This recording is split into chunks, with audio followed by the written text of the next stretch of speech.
Okay, somewhere Walmart church. Somebody, I don't know, but we'll find out who this guy is. And what's your name? Rob Rayner. And you're from? I live in Gatineau, Quebec. But tu parles français? No, unfortunately not. Okay.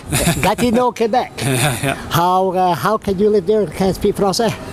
Well, actually, you can get along okay in the National Capital Region. It's good if you have French, but I've been able to. There's about 40% of us, I would say, probably are primarily Anglophones or solely Anglophones. Well, that's good. Okay, so you represent what? Work with a group called Canada Without Poverty.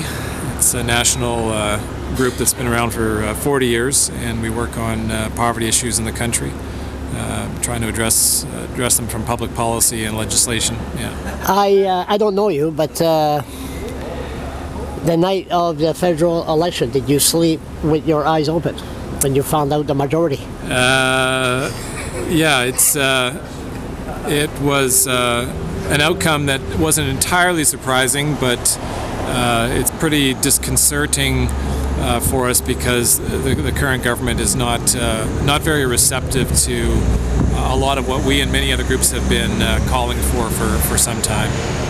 He's very, very arrogant, Stephen Harper. Very arrogant. It scares me. It scares me. Anyway, don't answer that because you might get some funding cut. Well, we actually don't get any government funding. We used to, but you might for some time. You might. So we're trying to be nice.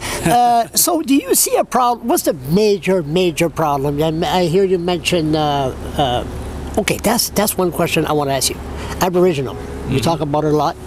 What they call it if a native gets himself in trouble, the tribe, the reserve, the First Nation reserve can help them by forming a circle.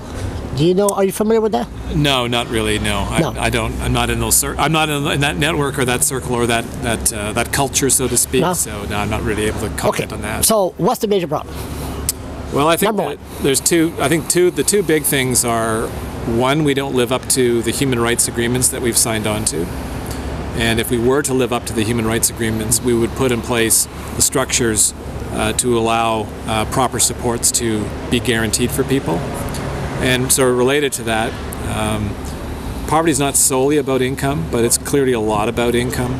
And people simply don't have enough money. A lot of people don't have enough money in their pockets to meet their basic needs. And we can afford to provide that in the kind of country we are. We are definitely a very, very wealthy country where the wealth is very badly distributed amongst the population, disproportionately, favors a minority and disfavors the majority, with unfortunately those worse off essentially not having anywhere near the income they need to meet their basic needs. New Brunswick, we got a problem here. Mm-hmm. It's called the New Brunswick Human Rights Commission. Okay.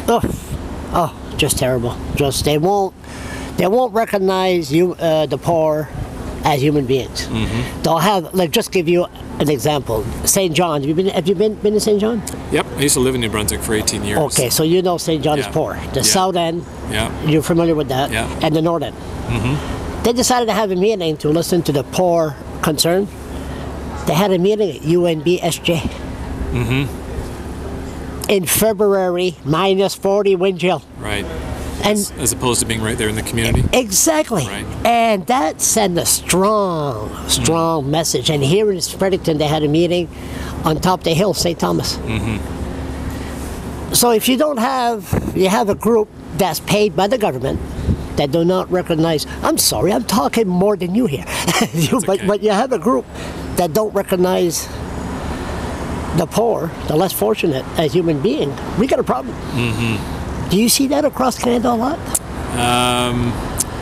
Yeah, I mean, there can be a strong disconnect between what governments set out to do and the people that they're really meant to help and support. I think that's a good example that those kinds of forums should be as accessible to people as possible, ideally right in their neighborhoods. In every neighborhood there's a community center, or there's a church hall, or there's some place where people can gather. Church right here. And even a university setting can be intimidating for people because some people may not have high education or feel comfortable being in that environment to participate. So I think that's a very important decision as to how you go about reaching out to people and including them in the discussions that have to go forward.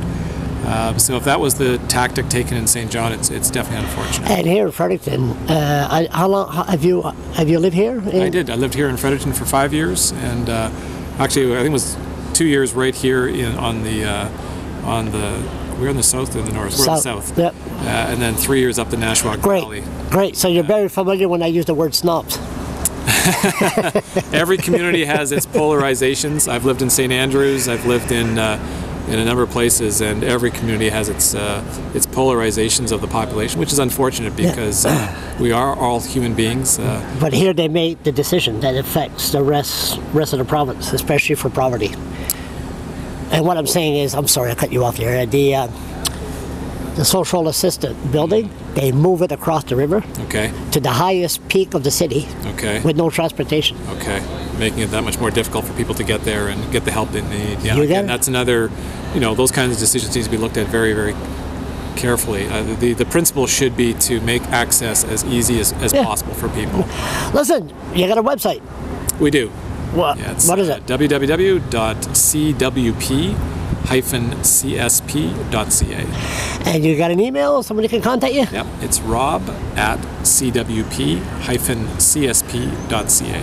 Listen, keep up the good work. What's your name? LeBlanc, Charles LeBlanc. Charles LeBlanc. I'll talk to you later. Thank you.